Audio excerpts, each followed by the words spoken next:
siapkan pertanyaannya. Saya nggak mau materi lanjutan karena waktunya terbatas.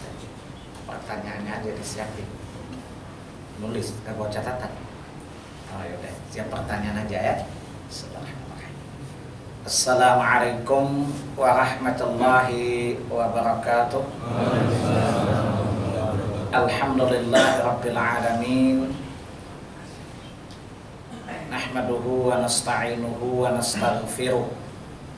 Wa na'udzu billahi min syururi anfusina wa sayyiati a'malina. Man yahdihillahu fala mudhillalah wa man yudlil fala hadiyalah. Asyhadu an la ilaha illallah wahdahu la syarikalah wa asyhadu anna Muhammadan abduhu wa rasuluh. Allahumma salli wa sallim ala nabiyyina Muhammadin wa ala alihi wa ashabihi wa man tabi'ahum bi ihsanin ila yaumiddin. Amma ba'd. Ikhwani wa akhwati fid din, rahimani wa rahimakumullah. Alhamdulillah, pada siang hari ini kita bertemu manakala kita diberi nikmat oleh Allah, maka hendaklah kita manfaatkan nikmat itu sebaik-baiknya. Karena ketahuilah, setiap nikmat yang kita peroleh kelak akan dimintai pertanggungjawaban.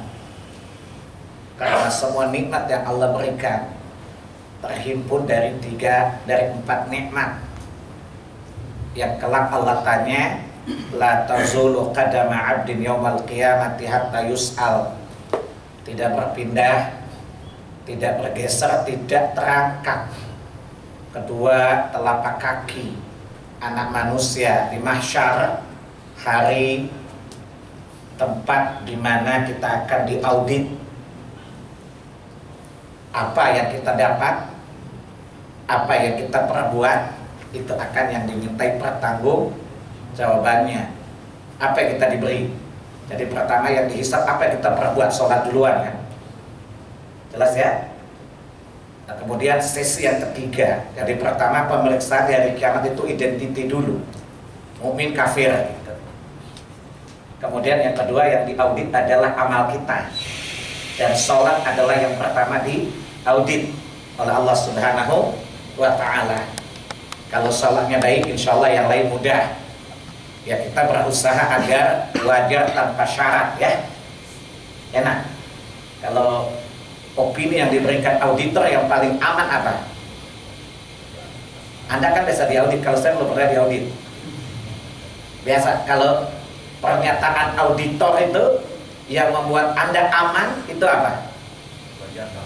Wajar tanpa syarat. Betul ya? Kita berharap hari kiamat juga sama. Minimal kita dihisab dengan hisaban yasira, dihisab dengan hisab yang cepat.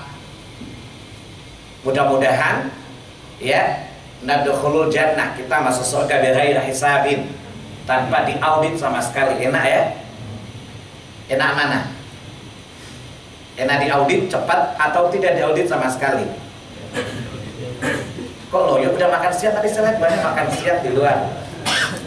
Ya mudah-mudahan tidak tanpa dihisab ya. Tapi kalau tuh dihisab juga, mudah-mudahan kita seperti yang sering diminta Nabi di setiap sholatnya sebelum salam, Allahumma hasibni hisaban yasira. Jadi Nabi sebelum salam juga selalu minta kepada Allah, padahal dia sudah tidak hisab loh. Nabi tidak dihisab oleh Allah Subhanahu wa Ta'ala. Sebab kalau ada orang yang masuk tanpa hisab, maka Nabi pasti lebih dulu dong. Masa ada orang lebih baik dari beliau? Gak mungkin kan? Beliau selalu berdoa di akhir salatnya sebelum salam, Allahumma hasibni hisaban yasira. Ya Allah, hisablah aku dengan hisab yang mudah sekali. Mudah ini kan dua kemungkinan, hisab tanpa hisab gitu ya, atau dihisab tapi dipermudah. Apa yang kemudian? Yang ketiga akan Allah tanya tentang apa yang sudah Allah berikan kepada kita. Itu 4. Yang pertama, an umrihi fima afnahu, umur kemana kau habiskan.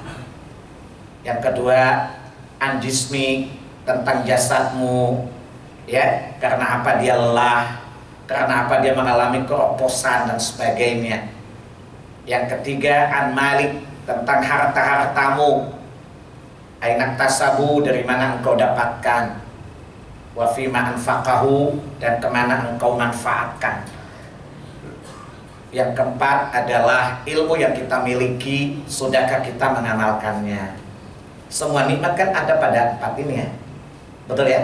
Semua nikmat berhimpun pada 4 itu kan. Itu yang akan ditanya oleh Allah. Artinya bahwa lolos investigasi yang ketiga ini tergantung yang pertama. Kalau pertama lulus, kedua lulus. Kan kalau amal kita baik, pertanda 4 nikmat ini kita manfaatkan baik, bukan? Kalau zakatmu baik, sedekahmu baik, tidak boros, berarti aman gak ini? Aman kan? Hartamu aman kan? Berusaha untuk itu. Dengan apa? Ya tentu dengan agama ya. Maka setiap saat, bukan setiap hari loh, setiap saat kita selalu memaksimalkan nikmat yang Allah berikan, yaitu din. Din Islam adalah sebaik-baik dari semua nikmat. Maka Allah katakan, al-yauma akmaltu lakum dinakum wa atmamtu alaikum ni'mati wa raditu lakumul islama dina. Allah telah menyempurnakan agama, dan agama yang sempurna itu nikmat. Makanya orang yang menempuh jalan agama yang benar, mereka adalah orang yang mendapat nikmat. Siratal ladzina an'amta alaihim, yaitu jalan orang-orang yang mengikuti jalan kebenaran Islam itu adalah orang yang diberi nikmat oleh Allah Subhanahu wa ta'ala. Ketahuilah bahwa kita datang mulia dengan Islam, maka usahakan saat pergi pun mulia dengan Islam. Karena kita tidak dilahirkan Allah. Saya ulangi, kita tidak diciptakan Allah dan dilahirkan oleh orang tua kita kecuali di atas fitrah agama ini. Surat dalam Sahih Bukhari Muslim, kata Nabi, kullu mauludin yuladu 'alal fitrah. Setiap anak dilahirkan itu dalam keadaan fitrah, maksudnya di atas fitrah Islam. Sebagaimana yang Allah terangkan di surat 30 ayat 30 surat Ar-Rum ayat 30, fa'aqim wajhaka lid-dini hanifa fitratallahi allati fataran nasa 'alaiha. Ketika Allah bicara penciptaan kita, Allah menggunakan kata agama yang hanif, agama yang lurus, agama yang tidak ada kebentrokan di dalamnya.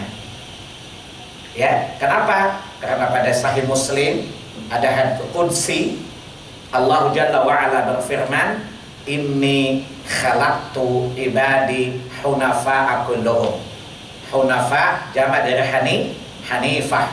Sungguh aku menciptakan hamba-hambaku dalam keadaan hanifah, dalam keadaan lurus, yakni bertauhid.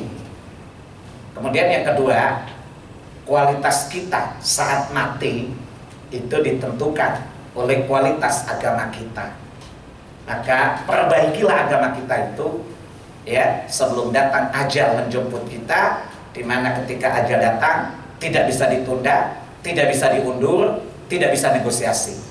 Lihat surat 30 juga, surat Ar-Rum ayat 43, fa'aqim wajhaka lidinil qayyim. Di sini Allah bilang qayyim karena kita harus tegak lurus ya. Nah, sikap kita harus qayyim kepadanya. Kata Allah, hadapkan wajahmu dengan lurus kepada agama yang lurus, yaitu Islam. Min qabli ayatya yaumul la maradda lahu minallah. Sebelum datang satu hari dari sisi Tuhan Allah Subhanahu wa ta'ala, di mana kamu tidak bisa menolak hari itu, baik kiamat yang kecil yakni maut ataupun kiamat yang besar. Ketika telah datang keputusan Allah, la yastakhiruna sa'atan wala yastaqdimun. Tidak bisa diperlambat, tidak bisa pula dipercepat. Yauma idzi yasaddaun. Pada hari itu kalian pasti akan terpisah dengan apa yang kalian miliki, yang kalian cintai, yang kalian dekat hari ini.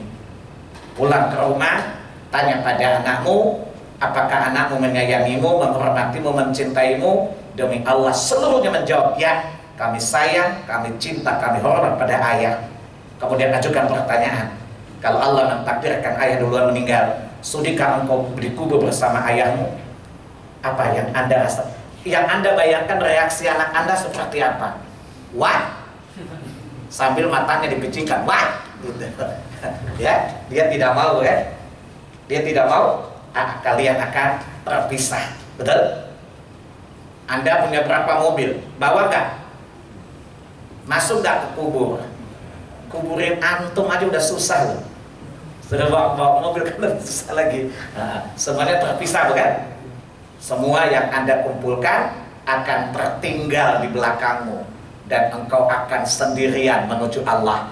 Lihat surat 6 ayat 694. Walaqad ji'tumuna furada kama khalaqnakum awwala marrah. Sungguh kalian pasti akan datang kepada Allah sendiri, sebagaimana kalian pertama kali diciptakan, dilahirkan juga sendirian. Wataraktum ma khawalnakum. Apa saja yang kalian kumpulkan sepanjang hidup kalian, semuanya pasti akan tertinggal di belakang kalian, terpisah dengan apa yang kalian cintai. Maka yang bisa menyelamatkan kita adalah agama. Agama yang membedakan seseorang dimurkai atau seseorang dirahmati oleh Allah Subhanahu wa ta'ala. Semakin bagus agama seseorang, tentu semakin bagus derajat seseorang di sisi Allah.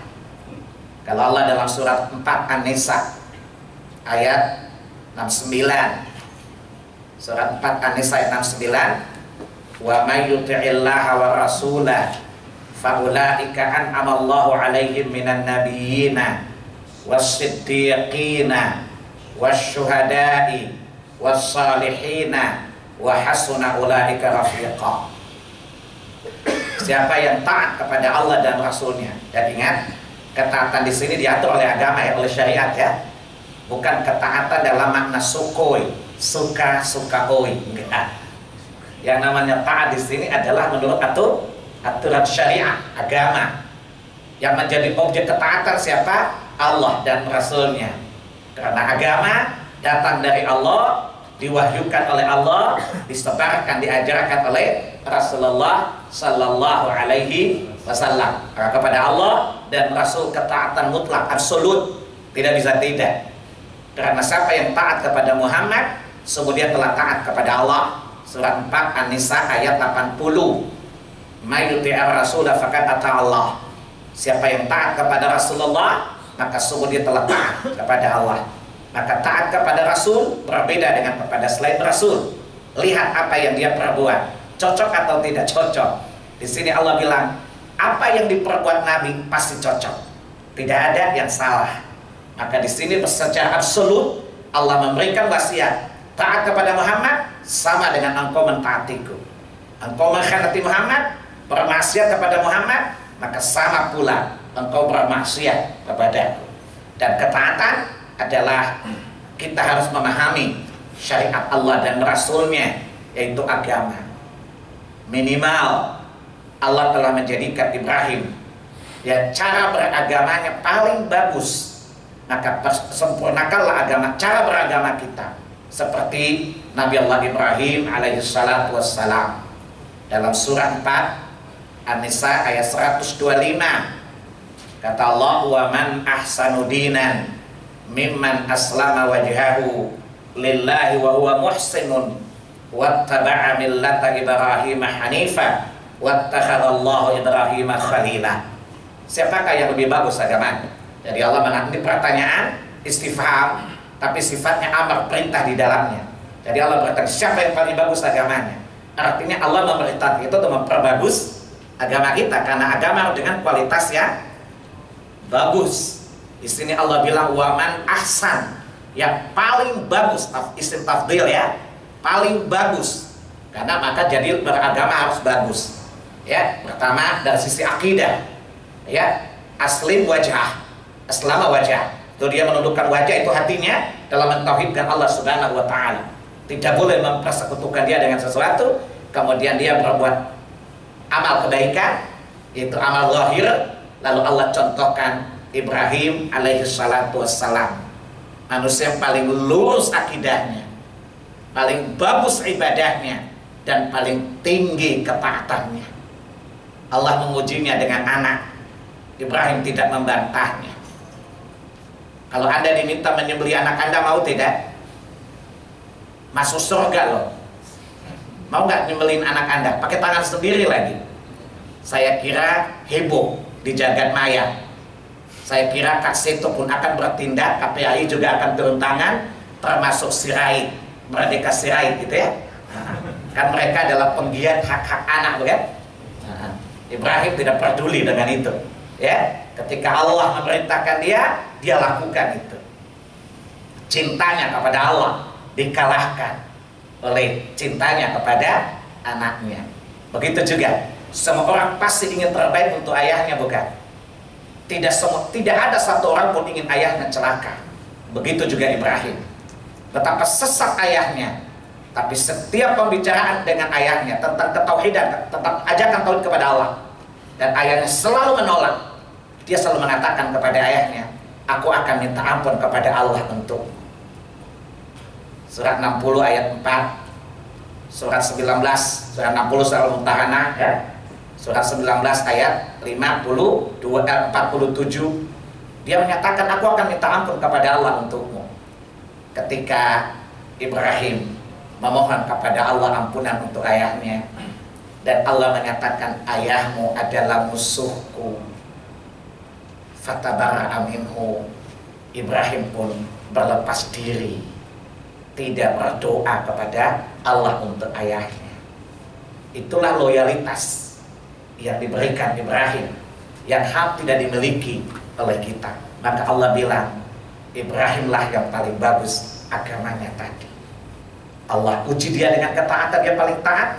Allah uji dia dengan takdir, orang yang paling sabar terhadap ujian Allah. Dimintanya beli anaknya, dia mau melakukannya. Allah menolak doanya untuk ayahnya, dia pun menyatakan kesediaannya. Lihat surat 9 ayat 114. Ya, wa maka nastighfaru Ibrahim li abihi.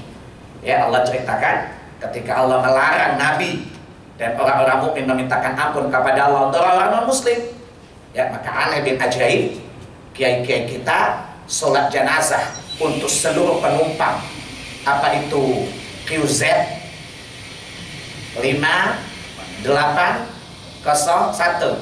Itu yang meninggal orang muslim semua, bukan? Iblis saja gila-gila kepala ya. Oh, Nabi aja dilarang gitu loh di surat 9 tadi ayat 113 kan. Nabi Ibrahim juga dilarang, bukan? Dan Allah melarang kita mensalatkan jenazah orang kafir di surat 9 ayat 84 ya. Tidak boleh pergi ke kuburannya, bukan? Ini doa kiai-kiai apa? Semoga Allah menerima amal-amal mereka seluruhnya, seluruh penumpang air Asia tadi. Kira-kira malaikat bilang apa? Wah, emangnya Tuhan itu bisa paksa gitu? Jelas, Ibrahim ayah kandungnya ditolak doanya. Ibrahim pun fatabara'a minhu, kata Allah, berlepas diri. Jadi Anda tidak usah pakai perasaan.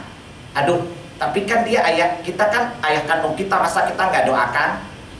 Nggak tega hati saya. Hati kamu kan tidak dijamin Allah. Ibrahim di akhir ayat itu Allah bilang apa? Inna Ibrahim la'awwahun halim. Sungguh Ibrahim itu sangat halus dan santun hatinya. Berarti kesantunan hati Ibrahim diakui oleh Allah, bukan?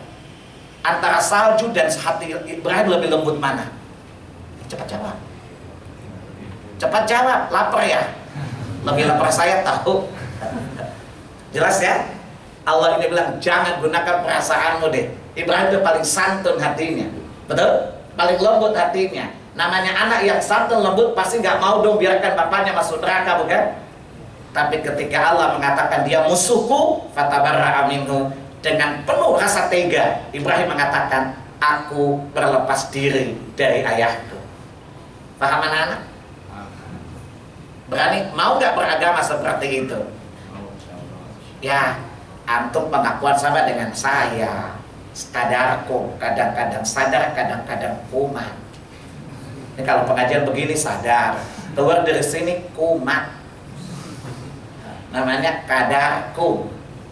Kadang-kadang sadar, kadang-kadang kumat. Na'udzubillah min dzalika. Semoga kita selalu menyadari mana yang benar, mana salah, kembali perbaiki agama kita, karena agama adalah sebaik-baik nikmat, dan dengannya kita bahagia di dunia dan bahagia di akhirat insyaallah. Ada pertanyaan, silakan.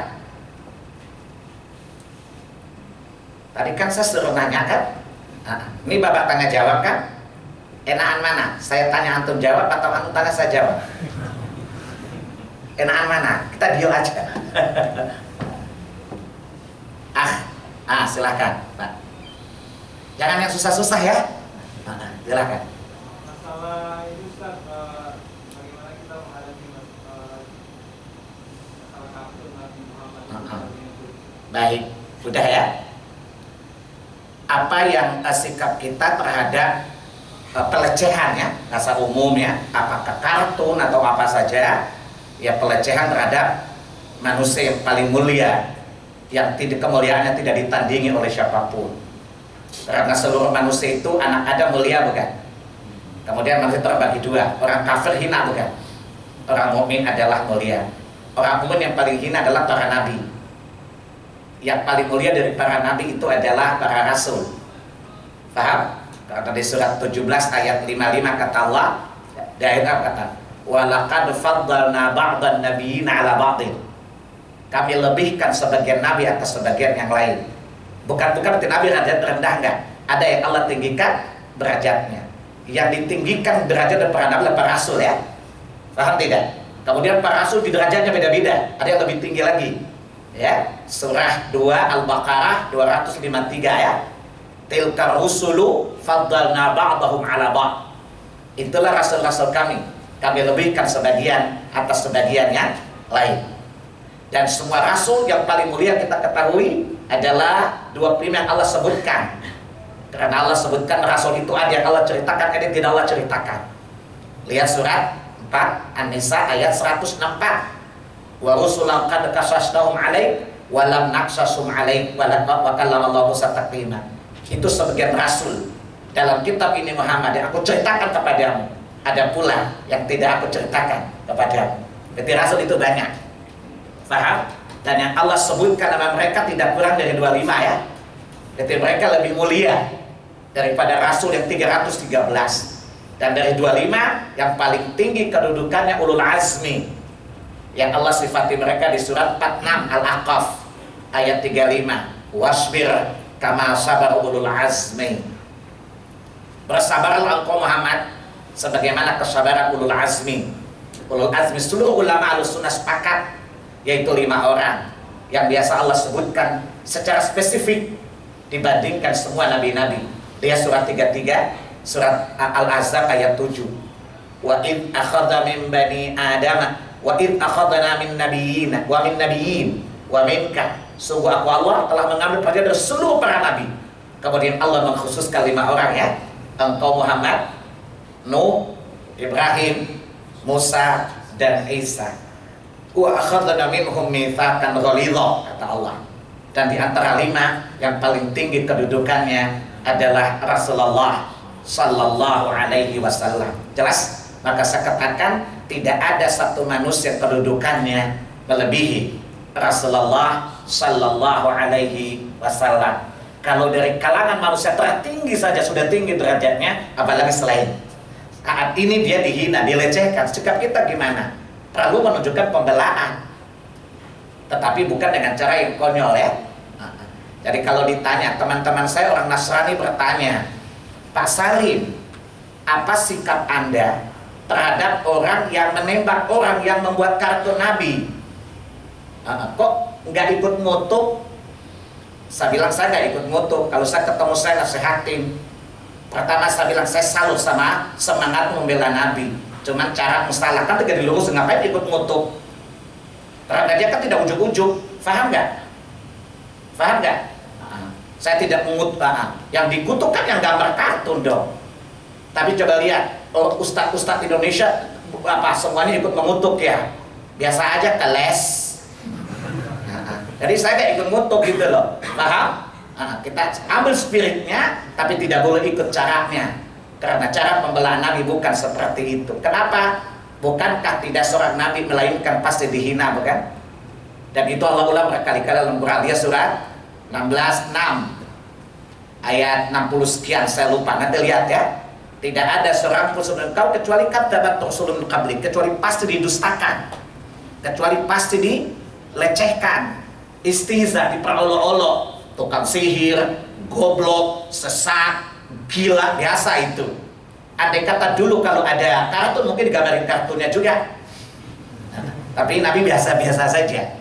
Bahkan Nabi pernah sholat di Masjid Nabawi, orang-orang musyrik meletakkan kotoran di atas pundak Nabi. Kemudian Fatimah radhiyallahu anha kemudian membersihkan kotoran-kotoran dari pundak ayah beliau gitu ya. Jadi kalau Nabi hidup, Nabi anggap biasa itu. Tapi bukan berarti kita tidak boleh bikin pembelaan. Nah, pertanyaannya sikap kita apa? Tidak bisa dengan cara kekerasan ya. Kalau tuh berjihad, ya harus di atas komando perintah, jangan semena-mena kita. Nah, cara yang efektif apa? Semua umat hendak. Jadi saya kemarin kasih ceramah di FX itu, tahu FX kan? Nah, tapi saya bukan ustadz gaul loh. Karena tidak ada tempat, mereka punya tempat cuma di situ aja. Saya tanya, ada kata kalau Nabi hadir di sini dibuatkan kartunnya sama orang kafir dan melihat kondisi antum, Nabi lebih tersinggung mana? Lihat kondisi antum, masa Nabi bilang khaliful musyrikin, selisilah orang-orang musyrik, hei laki-laki muslim, panjangkan jenggotmu, pendekkan kumismu, klimis. Jadi kalau orang kafir lecehkan Nabi, Nabi nggak sakit hati. Tapi kalau Nabi lihat antum, mungkin Nabi bilang sakit itu di sini. Kita yang melecehkan Rasulullah loh, coba bayangin saja. Nabi mengatakan, man asfala tahtal ka'baini min azarin fa finnar. Ya. Nabi bilang, irfa' taubat, angkatlah sarungmu di atas mata kaki, sarung di bawah mata kaki itu neraka. Anda celananya panjang-panjang semua kan di bawah mata kaki, jangan tersinggung loh, kan Anda nanya.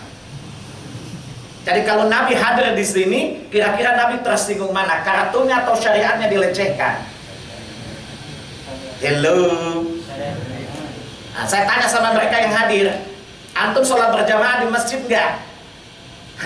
Nah, coba lihat. Jadi sebenarnya yang melecehkan Nabi itu siapa gitu ditanya. Ini sama orang melecehkan, melindungi orang tokoh yang dilecehkan juga kan. Jadi saya ulangi, kalau andai kata Nabi boleh bilang sakit itu di sini melihat kalian loh. Jelas? Saya tanya sama mereka yang hadir di situ, ada kurang lebih 32 orang. Di antara kalian siapa yang istri-istrinya belum berjilbab? Hanya 2 angkat tangan. Kami sudah Pak, dan selebihnya. Padahal coba lihat, ya ayuhan nabiyyu qul li azwajika wa banatika wa nisa'il mu'minin. Sementara istri lu pasti pakai apa? Sekwilda, sekitar wilayah dada kelihatan. Kemana-mana bupati buka pahat tinggi-tinggi, pakai kamisol lah, atau kamisol nggak utang. Jelas ya? Padahal mengatakan asyhadu anna Muhammad Rasulullah ya. Jadi siapa sebenarnya yang lebih menyinggung kehormatan Rasulullah? Umatnya atau mereka yang lain? Nah, maka tidak ada pilihan. Kenapa? Orang di sana sudah dimerokai Allah duluan. Emang benar bangsa monyet. Orang Yahudi itu nabinya dibunuh loh. Ya, jadi membunuh nabi, melecehkan nabi itu sudah menjadi penyakit Yahudi.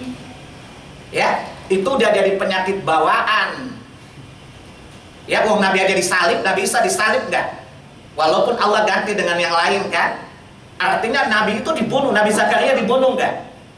Semuanya dibunuh oleh mereka. Jadi itu hal biasa buat mereka. Yang jadi persoalan adalah jangan-jangan kita membela Nabi dengan cara yang salah, atau kita menyelisih sunnah Nabi, maka laknat Allah pun atas kita. Coba lihat surah 24 ayat 63. Jadi sebenarnya kita membela bukan dapat pertolongan, bisa dapat hukuman loh. Coba lihat surat berapa? An-Nur ayat 63. Saya bacakan akhir dari ayat itu.